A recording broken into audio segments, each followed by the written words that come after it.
5 6,49,000 രൂപയാണ് വില എന്ന് കേട്ടില്ലേ. എന്താണ് BAS, അതെങ്ങനെയാണ് വർക്ക് ചെയ്യുന്നത്? 5 കാര്യം പറയാം. 2.6 രൂപയാണ് പെർ കിലോമീറ്റർ നമ്മൾ ബാസിനായിട്ട് അടയ്ക്കേണ്ടത്. അങ്ങനെ നോക്കിയാൽ 1800 കിലോമീറ്ററാണ് മിനിമം ആയിട്ട് അടയ്ക്കേണ്ടത്. ആ ഒരു കിലോമീറ്റർ അതിനൊരു 4650 രൂപയോളം വരും. ഓക്കെ, അതവിടെ മനസ്സിൽ വെച്ചോ. ഇനി മനസ്സിലായിട്ട് ഒന്നുകൂടി റിവൈൻഡ് ചെയ്ത് കേട്ടോട്ടോ.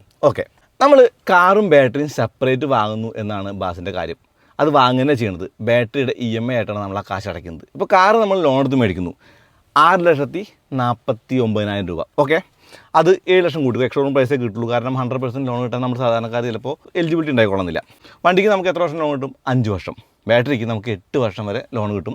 EMI സ്കീമിൽ ആ 8 വർഷം നമ്മൾ ആ ഒരു ബാസിൻ്റെ പൈസ അടച്ചാൽ ബാറ്ററി കൂടി നമുക്ക് സ്വന്തമാവും.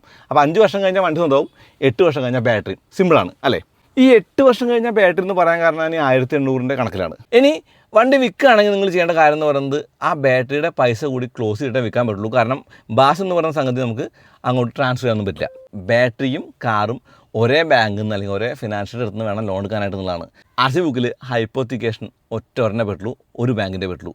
ഇപ്പോൾ എന്നോട് ചോദിക്കുകയാണ് ബാസ് ഇട്ട് എടുക്കണോ സൗണ്ട് ബസ്സല്ല അല്ലാതെ എടുക്കണമെന്ന് ചോദിച്ചാൽ ഞാൻ പറയും വിത്ത് ബാറ്ററി വാങ്ങാനാണ് നല്ലത്. കാരണം നമുക്ക് കോംപ്ലിക്കേഷൻ ഇല്ല. നമ്മൾ ഓൾറെഡി ആ ഒരു ബാറ്ററി അടക്കം EMI അടച്ചാൽ മതി. ഓക്കെ,